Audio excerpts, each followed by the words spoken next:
and as the Director of Workforce Development. I'm also an adjunct professor in the School of Social Work, where I teach research and evaluation and ethics. So for some students, like really exciting classes. For some of you, probably those tedious last courses that you knock out when you went to undergrad. I'm a huge data nerd. I'm really nerdy about the things I get excited about. Evaluation is one of them. So hopefully that'll make this hour go really fast, or you'll be like, wow, that was a really weird experience that you'll have to share with other people this weekend.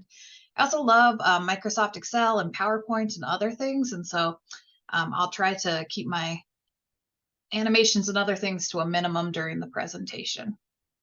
But that's a little bit about who I am. I just realized I'm wearing the same dress I am in my picture. That's really embarrassing to me for some reason. Hey, oh no, you're in a basement with no windows. Oh, I'm sorry. You could put a picture up maybe of the sunshine. So yeah, in the chat, why don't folks go ahead and give us kind of the weather report for where you're at in the state, and then we can kind of see if you don't have any windows, you could give us kind of maybe a report of maybe something exciting in the room that you're sitting in right now. Ooh, some sun in Billings. Ooh, chilly and rainy Oklahoma. Okay. Ooh, yeah, severely lacking snow. We are experiencing that here too. It snowed 2 feet in Helena in one day, and we haven't had, it melted like 3 days later, and it's bone dry. So it kind of makes me scared for fire season. Ooh, somebody loves Red Lodge. See that? So yeah, I'll let folks keep kind of continuing on while giving me some weather reports in the chat while I go over what we're going to do today. So first and foremost, I'll introduce evaluation. You might be super familiar with it. You might have very limited experience, and that's perfectly okay. Then I'll talk through kind of the preparation of how and why we evaluate. And I think Maggie did such a nice job of talking about how, I think we often think about evaluation at the end of our project, and it really can get the best of you because often you have needed to collect the data earlier on in the project. So I'll kind of talk through some of those pitfalls. I'll talk through evaluating a project. Oops, we're actually not going to do a small breakout. I forgot to delete that one.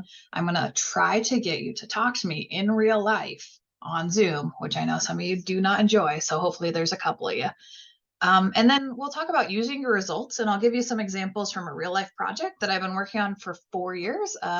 And we're finally starting to see some change, and then I'll open it up to questions.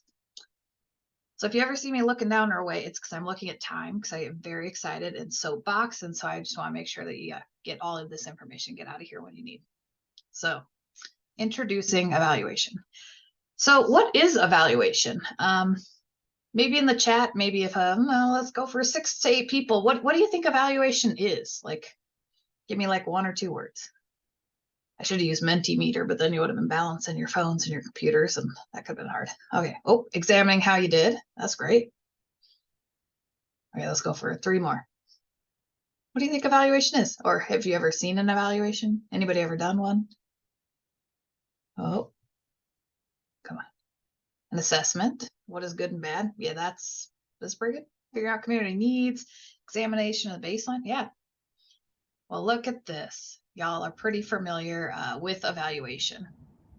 So I like to use the community toolbox. I'm not sure how familiarized or how embedded it is in some of the work that you're doing, but it's such a great website because it's all free.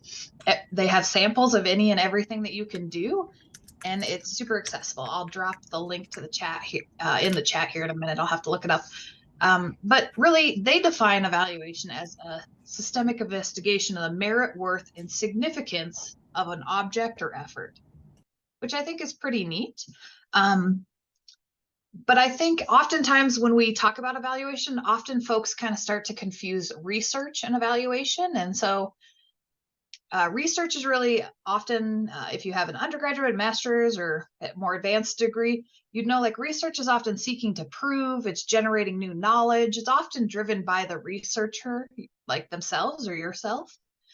It's really seeking to gain new knowledge, scientific inquiry, and it's really controlled.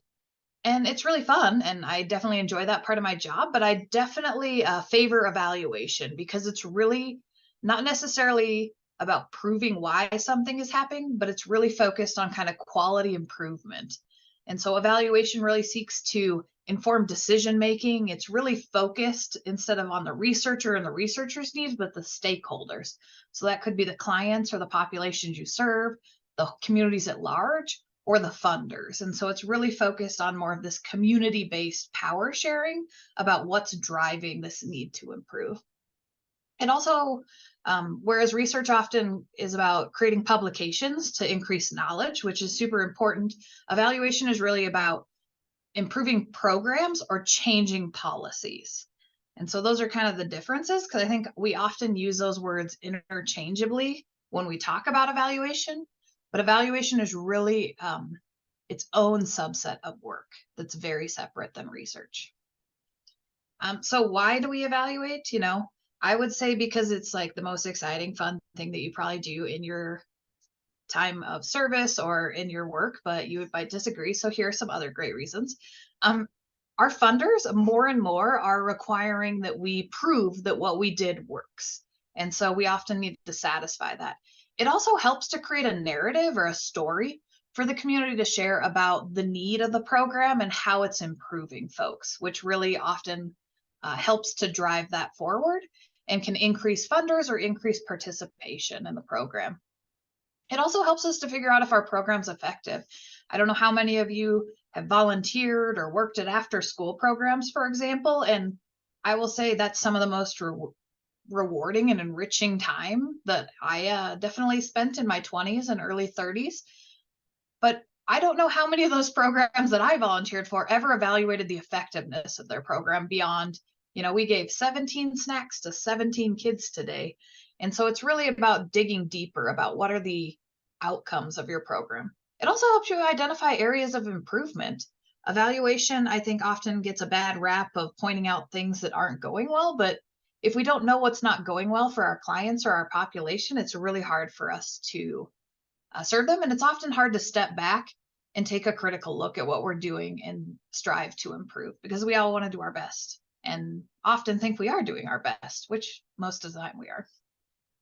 And then last and most importantly, to see if what you expected to happen is actually happening. So in short, are we doing what we said? How well we said we were going to do it? And did anything change? So those are kind of like my three little things that I often look for when I'm writing an evaluation. So now you know why you evaluate. So now you're like, okay, I'm so inspired right now. I need to start right now. Like, I'm gonna get out a notebook. I'm gonna start my evaluation as we're on this PowerPoint or on this presentation. I'm very excited for you. So here we go. How do you prepare? Logic models are one of I think they can maybe become your best friend. I sometimes find them a little bit difficult, but I believe they're really one of the most important evaluation tools that you can complete. So a logic model is really just a picture of your evaluation from start to finish. And sometimes it's even after your program's completed, because you're going to look at more long-term outcomes that would happen if your program continued to run, or the long-term impacts that you hope your program has on participants or the community or the landscape if you're, building trails and such. So logic models are super common. If you move into the world of nonprofits or non-business and industry, you will probably have to write a grant, or you will participate with someone in your organization writing a grant. And most often, logic models are required, especially for almost all federal grants. So this is a really important tool to kind of learn and to kind of hone. They're a great planning tool. But also, I think they really help you just to sit down and clarify. I have a coworker who I work with who's an epidemiologist, and she's kind of like a logic model wizard. I don't know. She can sit down and she can take like the complete jumble of my thoughts and put them down on paper and really highlight what I want to do and help me to get really organized. So that in that way, if you are like me and kind of have a hard time focusing sometimes, or just are so excited to get started, a logic model is a great way to start. Oops, I coded that last box wrong. So let's walk through a quick example of a logic model. So it is in Montana, 11:14. So it might be a little early for some folks, but maybe your problem statement is you skip breakfast, you're on a presentation, and you are now hungry. What are you going to do? So that would be your problem statement that you're solving for. Your inputs are what you're really going to put into, or kind of the resources needed to solve your problem. So your ingredients that you might need. Ingredients in your fridge. Maybe you have a pantry. And you will also need time. The outputs are you make a sandwich.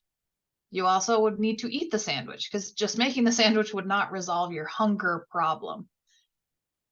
So what do you think like the outcome? So if our problem was you were hungry, you made a sandwich, you ate a sandwich, what in the chat, like in one person or so, what do you think the outcome is? Like what is the ultimate resolution of being hungry and making a sandwich, you think? It's not, I'm not, no longer, wow. Yep. Yeah, this is exactly it. You're not hungry anymore, right? Oops, I had that already down there. Yeah, so you feel full, or as people probably put it, I think probably your answers are better than mine. You're not hungry because you were trying to solve for hunger. You weren't trying to solve for fullness. So I actually think, yeah, a bunch of you did a better job than I did even doing my own activity. So yeah, I think logic models are that simple. I think oftentimes in research or evaluation classes or when we look at them, people overly complicate the model, but it's really looking at a problem, looking at what you need to solve it, looking at what the output will be from all the resources you dump in, and will it reach an outcome? There's like a little bit more complex of a model if you want to. So we stopped kind of right here at the short-term outcomes. And so you can often do your inputs, right? Here of what you're going to invest, and then you can start really teasing out all the activities that you're going to do to complete, and then match all of those activities with the participants, which can also be objects. So if you were like building trail, or maybe you were removing dams to repair a river because there was like an invasive beaver that took over and it was stopping fish from going upstream to populate, like your participants there could be the animals or the actual physical landscapes. And then you want to get into your outcomes, which you can actually break into 3. So what will immediately happen, right? So you were solving for that hunger need, but you could also look at maybe your more midterm outcome would be you would have increased focus because you were no longer focused on being hungry. And long term is you were more productive maybe in your day, or you got things done. And then you can also start looking at measures of how you're going to measure each of your outcomes and having those teased out more. Oftentimes these long-term outcomes, as I kind of said a little bit earlier, are often things that we don't see when we necessarily implement our programs, but they're often the bigger visions. Like there will be reduced child abuse if maybe we're doing like a parenting intervention of increasing their access to community services. So sometimes they're like bigger communal outcomes that we're striving for, not necessarily things we would see in the short term of our program. So there, does anybody have any questions? Have I, oh, hey, look at that. There was a question. Is the goal to eliminate the program? I guess it would depend on your specific program. Often when creating logic models, that is what we're doing because we're trying to solve for a problem. So we're writing a grant because we want to solve for a problem. If I didn't answer your question or you have any more, feel free to unmute and hop in because I'm not sure. No, that's good. Thanks. Okay, yeah. Yeah, so often, most of the time in my work, it's like, there is a problem. How do we solve it? We write a grant and we think, we're geniuses. This is how we're going to solve it. And then we use the logic model to map that out of how we're going to solve it. And it's really as simple as kind of mapping those. And why I love logic models is like I said, I just want to get in there. I just want to get to work. And so often we forget about things.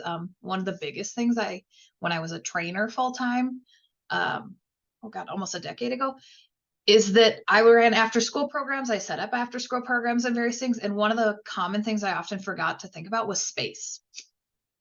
So the logic model always helped me to slow down and be like, oh, wow, I really need to connect with a teacher. I need to find a classroom space. I need to secure snacks. Because I'd often be like, okay, I've got enough facilitators. I have my curriculum. I've got my little packs that I can send them with all their supplies. And then it'd be like, oh no, space. Or if a teacher's sick, what's my backup space, right? Because when a teacher is sick, their little sub doesn't know you're coming. They lock that door, and then all of a sudden you have some young college students arriving at a school and being like, where do I take these 20 children who are really rambunctious now? And so logic models are great because they help you kind of slow down a little bit in your planning. So evaluating a project. All right. So before you get started, I think this, for me, I like to do this before you even begin the intervention. of really thinking about what's going to be evaluated. What are the critical measures that you're going to need to know of how to assess for program performance? What are the standards of performance that you're going to look at? Like, how are you going to define success? Is success attendance? Is success happiness? Is success a change in behavior? Because all of those will need to be measured vastly different and at different times possibly of your program. So also, what are the evidence that will indicate that the performance, wow, that is really jargony. I just kind of took this right from there, but the performance of the criteria relative to the standards. And then what conclusions about program performance are justified based on this? So if you're, I'll just stick with my after school example. So if you're running an after school club and the whole goal of it was to keep children in a safe space until 5 or 6 p.m. when often parental supervision is increased because parents have left work. Looking at your, maybe, you had 100 children participate, and then you would be like, you know what, we reduced drug use of all these children, which after school programs, that's often a common reason why they're funded, is to reduce substance use. But if we never ask the young children, especially if we're working with maybe 5th graders, we can't really make that call because we didn't probably ask them if they were using substances before the program. And as we know, often first substance use, at least in the US, sometimes takes place later in adolescence than at that age. And so you really want to make sure that what you're claiming is happening is actually being based on your evaluation. You have the data to back it up, which is a common misstep, because I think we just want our programs to be successful and we want to link things maybe that don't always link up right. So there's kind of a whole slew of different types of evaluations. I'm just going to run you through kind of 4 different ways that I know that you may or may not conduct evaluations. So the first one is really looking at community indicators. So this is comparing community statistics before and after a project. I think this is probably the most common one. I think it sometimes gets downplayed in its importance, and I would say it is actually really still kind of complicated and super important to do. So this one, you could put an intervention in and see if, so let's say we put sidewalks in my neighborhood, because there are none, and it's kind of scary. You could look and see did cardiovascular rates of people change, because there is some research out there that shows the more walkable a neighborhood becomes, the more healthy the people that live in the neighborhood are, because they're less likely to hop in their car and more likely to walk, roll, bike, or use other modes of transportation for short journeys. So that's kind of one where like a little intervention. The next one, oops, that's wrong, is, so you can go ahead and start to kind of, if you have any ideas of benefits or challenges you see with any of these, you can drop them in the chat. You might not have any. So next one is looking at experiences. If you have ever participated in anything such as this course, you're probably filling out an experience evaluation, really looking at what were your experiences with the project or the program. Like, were you satisfied? Do you have an increase in self-efficacy, which is just the belief in your own ability to maybe do a task or complete a task or implement something? And so I guess I've never looked at the evaluation for this series, but I imagine some of it is asking you about like, hey, did you enjoy this? Did you not enjoy it? I think that sometimes people call these smile sheets get really downplayed, but if we never ask folks if they're enjoying things, we could really get off kilter and kind of inflate our own ego. So someone has shared, a challenge is figuring out how to measure prevention. If anyone has ideas, okay, I'll come back to that. I'm going to go through the rest of these and then maybe we'll pause and talk on that one for a second. So the next are behavior surveys, pretty similar to experience surveys. They look more so at behavior changes. So that could be confidence or competence, or if maybe you're doing a smoking cessation program, it might be reduction in use of cigarettes or electronic tobacco products. Not sure how you talk about vaping things. I apparently am too old to understand those things. And then there's also just project data is also about evaluation. So you can just look for raw numbers. So maybe the number of grants that were awarded, the number of volunteers generated, the number of events that you held or the participants that came, solar panels installed, voter registration, pounds of foods donated, which is a big one that just happened in Montana, with the two major universities kind of raising or collecting food to compete against each other. And then, or like miles of trails maintained. So, okay. So let's hop back to this question, since I asked folks if they had any questions about evaluation. So figuring out how to measure prevention. Does anybody have any ideas? Or does anybody work on a prevention program that you've found a way to evaluate? Using any of these 4 or other models?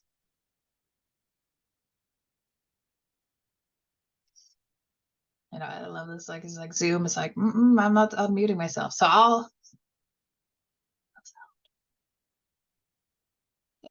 think that's a great one, Ethan. So just like a quick one of just like number of people kind of helped before or after the prevention program.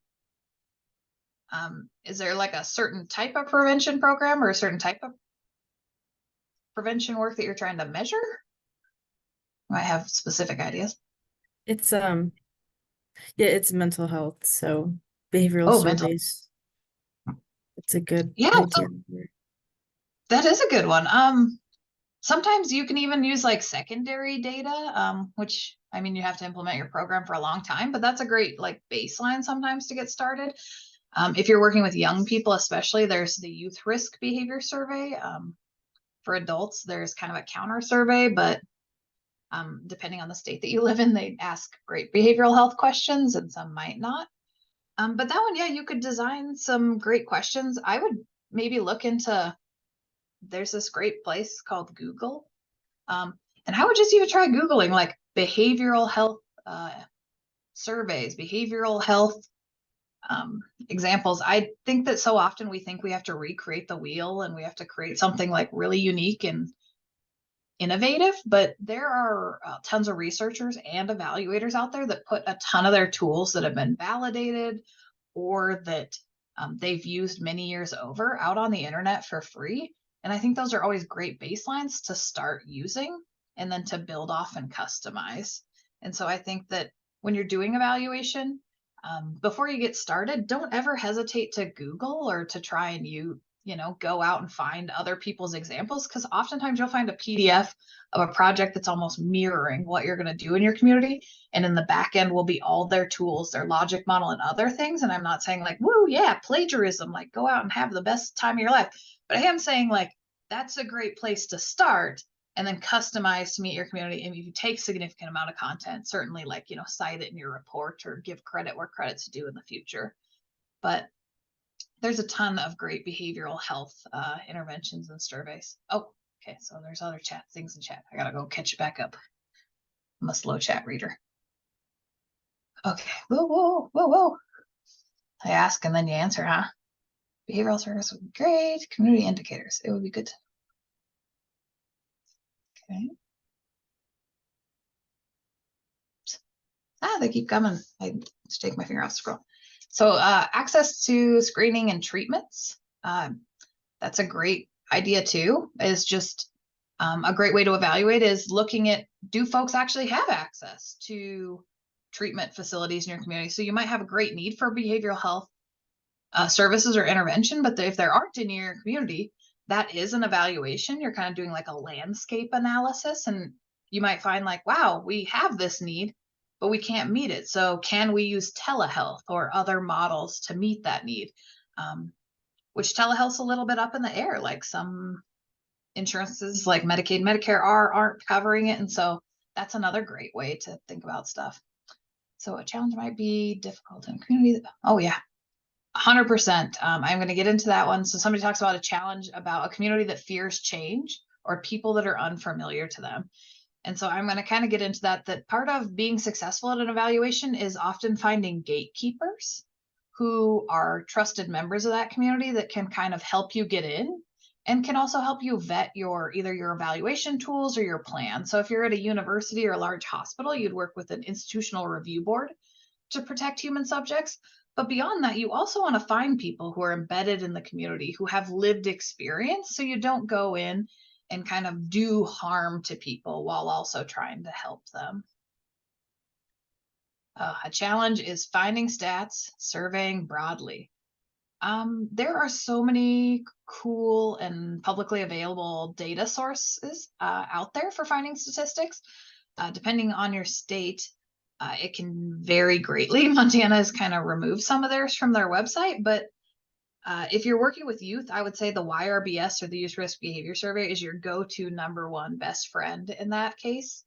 Other than that, the CDC has a really beautiful publicly available data. If you're working with adults, especially on anything related to health, BRFIS, which is like the behavior, oh my gosh, I can't remember what it exactly stands for all of a sudden, but it's kind of like the adult like partner of the Youth Risk Behavior Survey, and it looks at various health markers for adults, and it has a representative sample of every state, and you can pull just your state's data. Oftentimes it won't break down by the county though, if you're doing more localized information.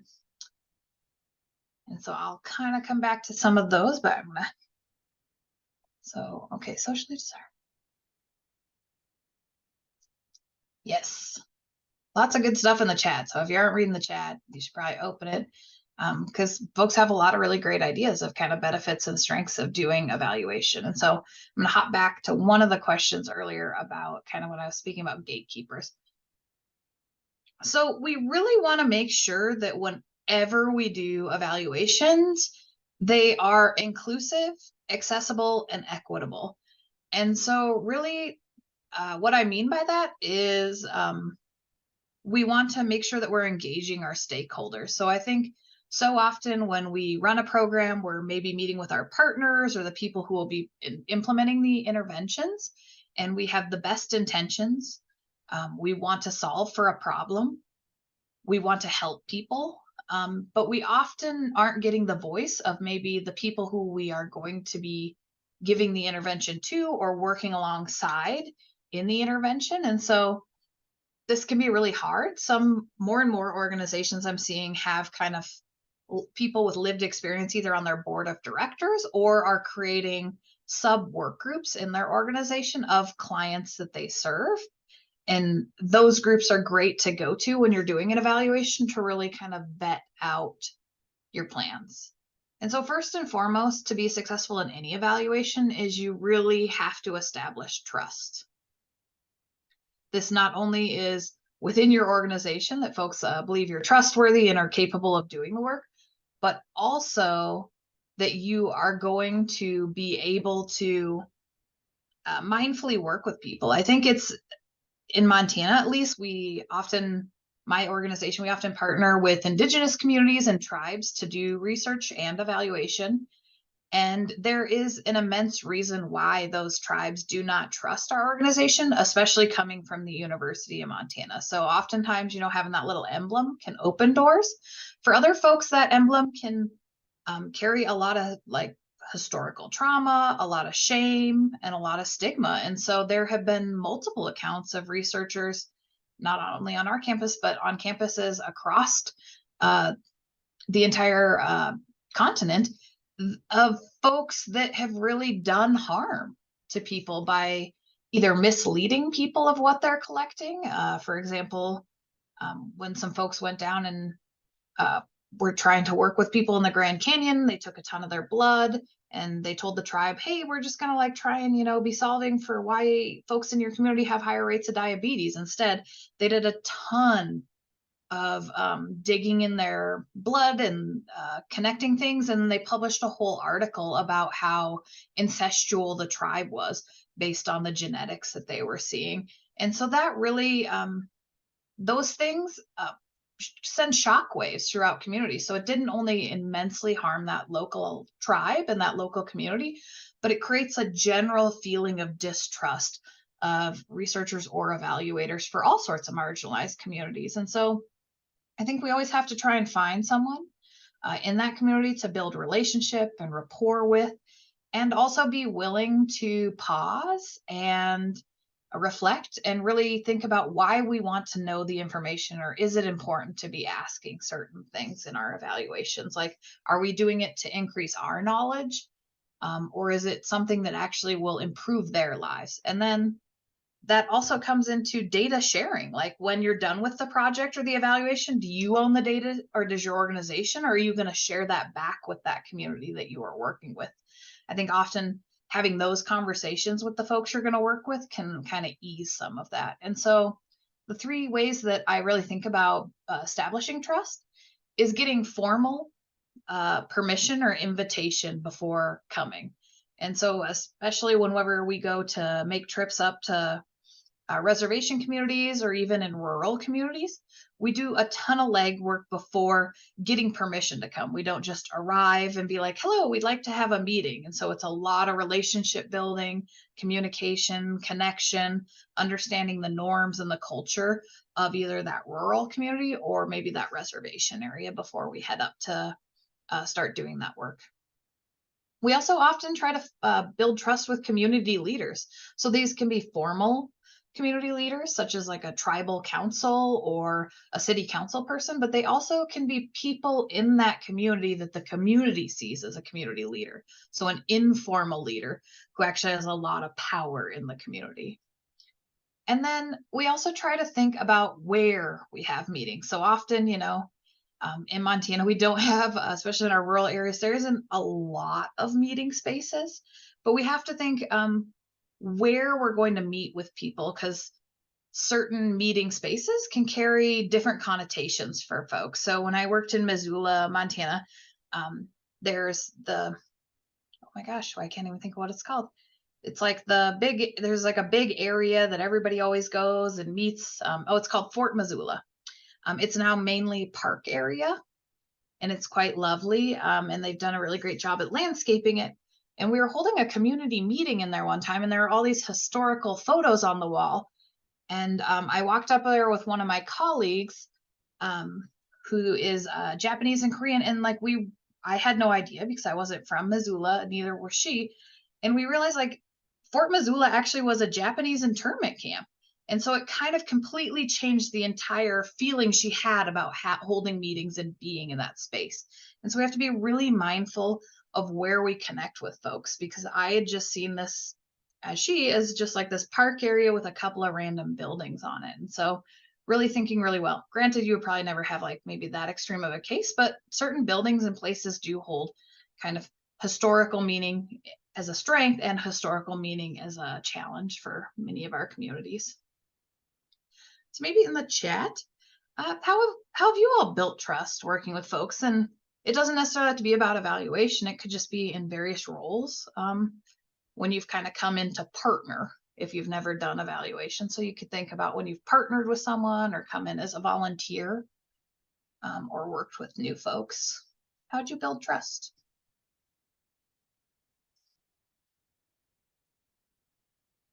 Yeah, focus on listening, understanding their values first.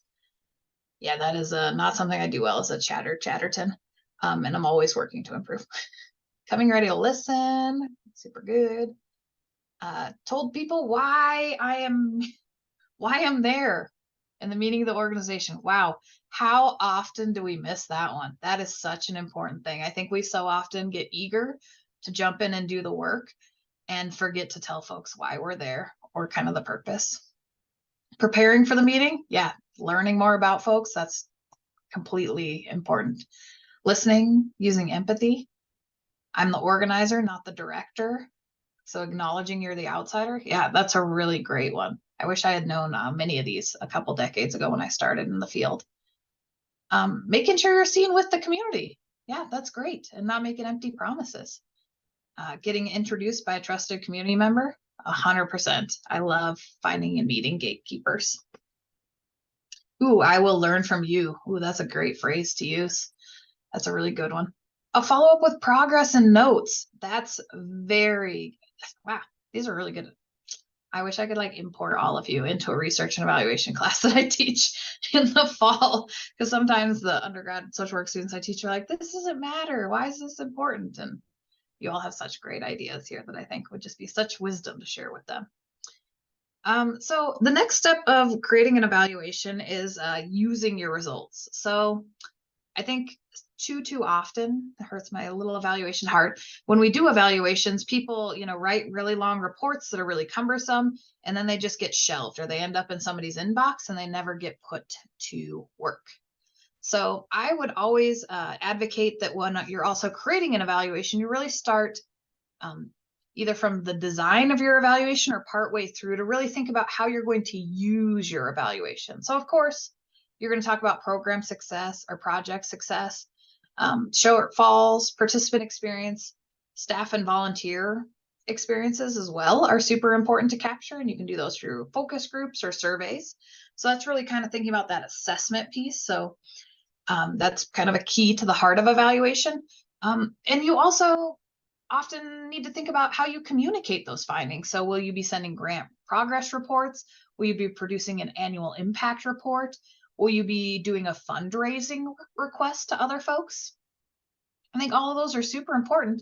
And then I would also say you need to tell your story. I mean, whether it's using social media, and so maybe you're making like little mini TikToks, which are kind of banned in our government agencies here in the state of Montana. So I would not be able to make a TikTok of any of my findings, sadly. But I mean, there are super creative ways. We often make like little Instagram stories about findings. We've made short videos. We've often welcomed people to a meeting. And when you have food, which I know is an additional cost often, it can really bring people to the table. And then you can talk through the findings and say, this is what we found. Do you have any questions? Is there anything you don't understand? Especially with your stakeholders or the folks that maybe the evaluation was done on, it's super important to focus on the communication piece, which also continues to build their trust. I like that, snacks and solutions. Is that you tell them what you found and then ask them if it's true. So kind of seeking validity of like, this is what we found. Do you think that's true? And often you can get richer or deeper information, and it helps them to know that you weren't just in there kind of poking around in their community and then are going to leave.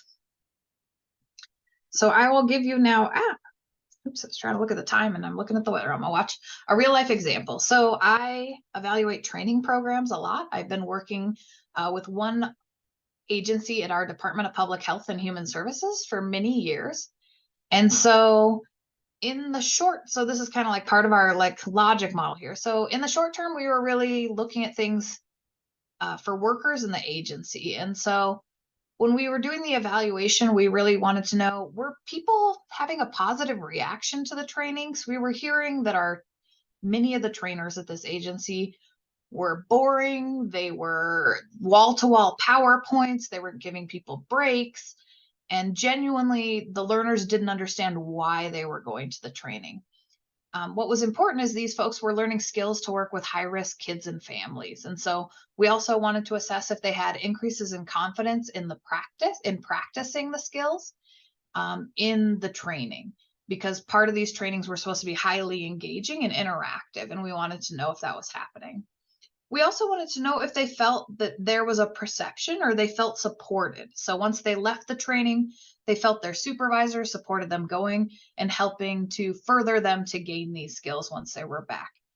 And lastly, we wanted to know if they understood the organizational norms around a learning culture, that there's no shame in not knowing how to do something. You just need to find someone and to kind of dig in and learn.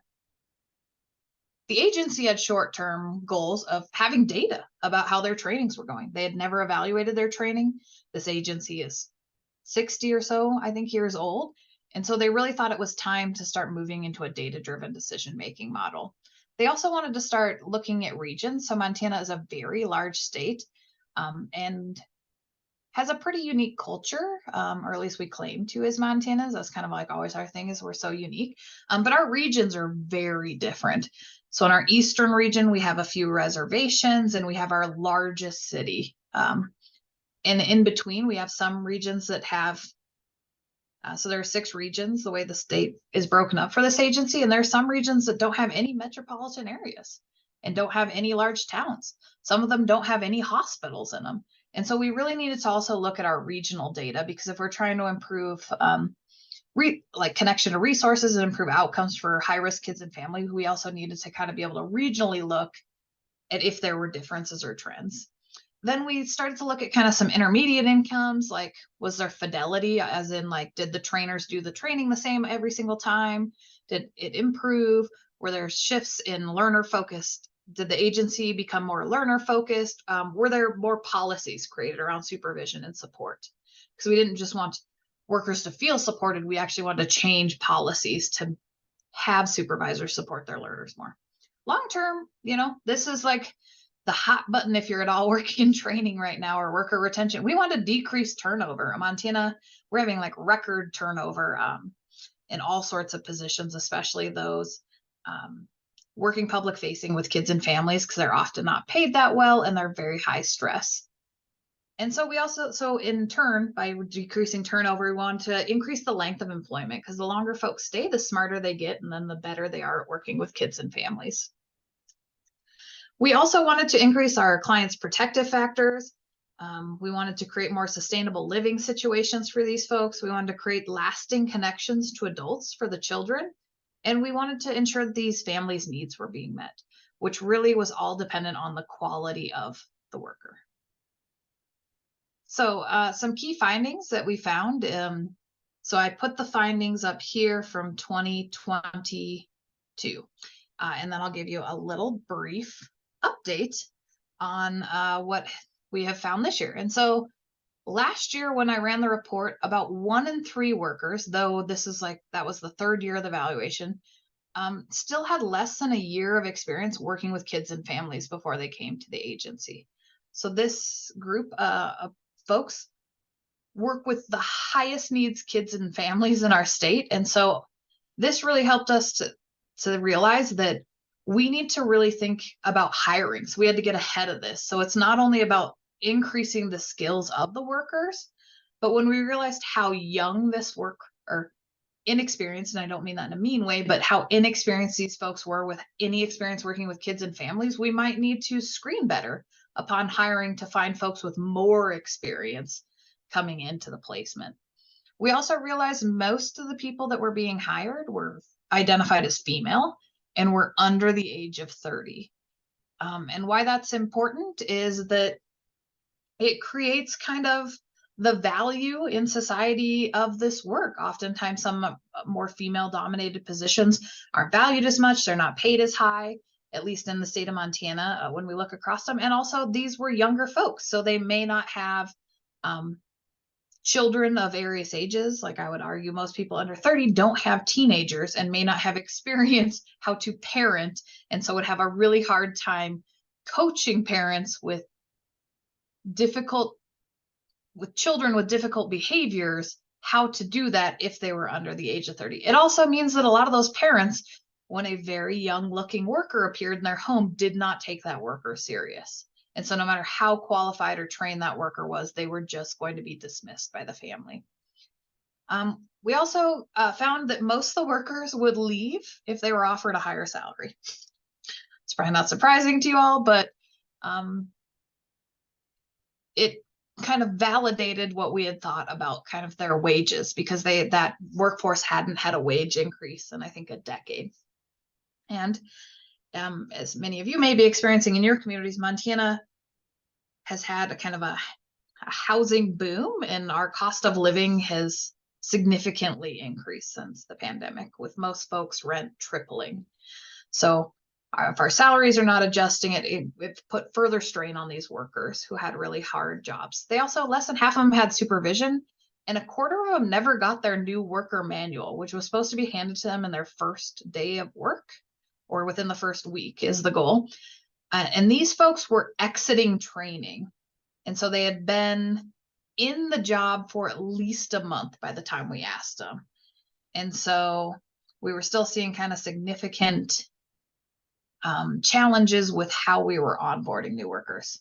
What's super exciting is that our last legislative session, this agency advocated that their workers, using some of this data and some of their own internal evaluation work that they did, that their workers needed an increase in pay and got a 10% or more bump in all salaries across the board. Many of the positions got 20% pay bumps. And probably not surprising to you, we saw an 8% reduction in folks this year that said they would leave their position for a higher salary. So it does validate a higher salary does help some folks want to stay in those jobs. This agency also went from having 65 vacancies to 3 this year across the year. So it also shows more folks are going to want to apply and come into these positions. We also bumped it up. So less than half had regular supervision. This year, 92% of them upon exiting had a regularly scheduled supervision. And so what we did is we took that finding and we went and met with the regional managers. Then the regional managers brought us in front of all their supervisors. And we really talked about this and talked about why it was so important. And then we met a few times throughout the year, kind of just reminding them, and it became kind of more part of the organizational culture to boost supervision. And we were able to see our results of that. And then we went from 75% of folks not getting their manual, and we're now at 81, or 75% of folks got their manual. Last year, we're at 81. And so also, I think just highlighting that wasn't happening. And then I believe, I don't know for fact, I would hypothesize that the increase in supervision also led to the increase in manual attainment, since the supervisor is the one that kind of checks that off for folks. And so sometimes by moving one marker, you can move another marker that you're looking at. So I've talked to you for a very long time. You might be blinking a lot. So I'll just start to kind of wrap up here with kind of the key takeaways. So, you know, I've talked to you for 50 minutes, and this is really the 3 things that I told you. Evaluation just lets you know how things are going. Are they going well? Or are they not going well? It's really focused on improvement. It's not about a getcha gotcha, getting anyone in trouble. It's really about highlighting the importance of how things are going and what we can do to improve them for the folks in the communities or the landscapes that we serve. Logic models are a useful tool for planning a project and identifying how you will measure if you are being successful in implementing a project. And once your evaluation's done, put it to work. Improve the project, share your story, have other folks share stories, and really don't worry about, you know, like jamming out 20 pages of written text, because nobody wants to see that. See if you can make an infographic you're finding. See if you can create a cute little PowerPoint graphic. Can you bring in stories or have a story sharing experience? And so try to be more creative, because I don't think I've met really anybody ever in the world that's very excited to get like a 20-page wall-to-wall text. And so see if you can find ways to kind of highlight your evaluation and bring things to life. Maybe at the end of your report, you'll have recommendations, but make them really tangible and personalized to the group and actionable, not like go to the moon. It'd be like, you know, go to the end of the corner. So kind of coaching people along to make baby steps, because we didn't, you know, when we started saying we need to bump pay, that wasn't our first marker, right? Like, oh, we're just going to go out and we're going to increase this pay for all these government employees. We did really incremental baby steps over 3 years of ways that we could do that. And we used our evaluation to tell the story like, hey, our workforce is exiting. And we started just telling that story over and over in the agency, outside the agency, to our legislative body. And eventually we're able to use that story to create policy change to get folks a reasonable living wage. So there's my contact information, and Maggie's contact information too, because she's probably way more important than I am in this whole process. Especially if you missed a session, you better get a hold of her ASAP. You don't miss out on your little micro credential. But with that, I wanted to give you a couple minutes to ask me questions, and then I also need to give you a few minutes to do your evaluation or whatnot. I can stop screen sharing so we can all see each other too, if Zoom will be my friend here. Sometimes it's my friend, sometimes it's not. Questions, comments, concerns, things you don't agree with? I mean, there are lots of models of evaluation. I definitely come from kind of the social worky, like, let's all work together form of evaluation. Well, people are thinking, I'll just say thank you so much, Kim. This was really helpful. I appreciate you taking the time to speak with all of us.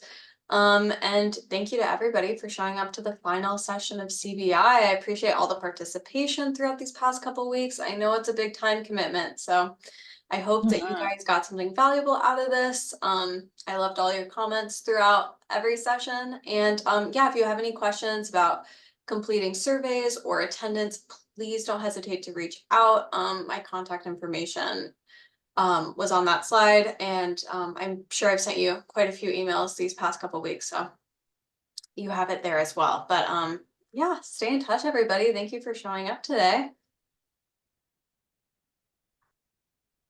And if you have specific evaluation questions, or you're like, hey, I can't find this, I mean, feel free to reach out to me. And if I don't respond right away, email me a second time, because sometimes email can get the best of me in the work world. So I'm always happy to help you be like, oh, maybe you could find this, or have you thought about Googling this or looking here? Or I might have a tool in my toolbox. I think there's a question in the chat for you. Yeah, I'm Oh seeing one no, from sorry, Ethan. I didn't see it. It was so fast. Oh, there Thank it you for the was. meeting. Thanks. Evaluations can be tough. How can you persuade people who might reject the findings? Yeah, I think that's why it's super important to build that trust and that relationship before you begin the evaluation, and really find out kind of what their needs are or what their hopes are.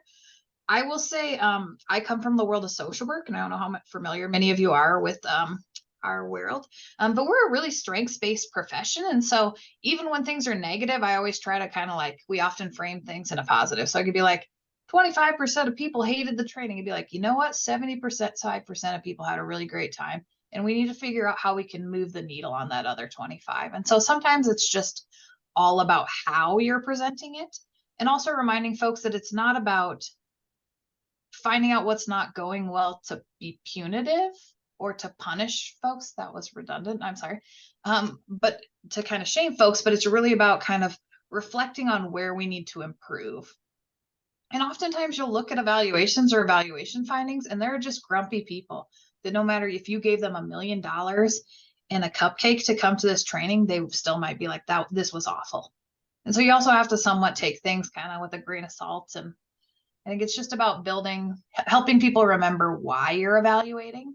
And then sometimes I think folks get really anxious because they think it's just going to be disseminated or shared widely with other folks. And so it also might be about reassuring them that this is just an internal document, maybe, that, is a great place to start, is just looking at stuff that's then being shared internally and passed between an internal group. Because the group I highlighted, that data doesn't go anywhere. That data is shared with their management team, and that's where it stops. I continually encourage them to share it more widely, and little things get outside of that team, but it's a very insulated because they're very afraid of negative findings. If I didn't answer your question, Ethan, feel free to be like, that wasn't what I asked you. For that's how I interpreted it. No, that was great. Thank you so much. This is my third year of being a Vista, and so I'm hoping to after these last few years to hopefully get a more permanent job in the nonprofit sector. But getting anyone to listen to the literature or the facts, especially when you're brand new to the team, is not an easy thing. And both advocating for your expertise and just trying to make sure that you're coming off as sincere, not trying to steal the show, has been a major thing that I've personally dealt with. Yeah, I would say upon doing some interviews in the future, or maybe you're planning to stay where you are right now, but I think having those conversations, not super frankly that you want to scare away any future employers, but oh man, I'm just super passionate about change or about quality assurance, because I have the same problem. I give people feedback in my office, or I constantly evaluate stuff, and people even in my office are like, oh my God, I sent somebody thoughts about an evaluation they deployed yesterday. And they were like, oh no, we made Kim mad. She's mad at us. And so I have the same vibe. I just think I naturally give off kind of like a smarty pants attitude. And I have to always remind people, I only give you feedback, and I'm only saying this because I care so deeply about you. If I didn't, I would let you walk out with spinach in your teeth and trip over your own shoelaces. And so for me, I want you to be your best person at all times. And I think Adam Grant, I don't know if you follow him at all. He's an organizational psychologist. He has a lot of great stuff about kind of how you deal with this rejection, and especially in this culture now where facts aren't facts always to everyone universally. And so it's an uphill battle for sure as us for evaluators right now. Anybody else? 1 minute. I mean, it's a hot burning question. You can also email me. All right, well, if there are no more questions, then thank you, everybody, and thank you, Kim, for that great presentation. I really appreciate it. And Yeah, thanks for inviting me. yeah, congratulations on having completed CBI, everyone. You did it. Have Bye. a great weekend. Thank you, Maggie. Thanks, Kim. Of course. Yeah. Bye.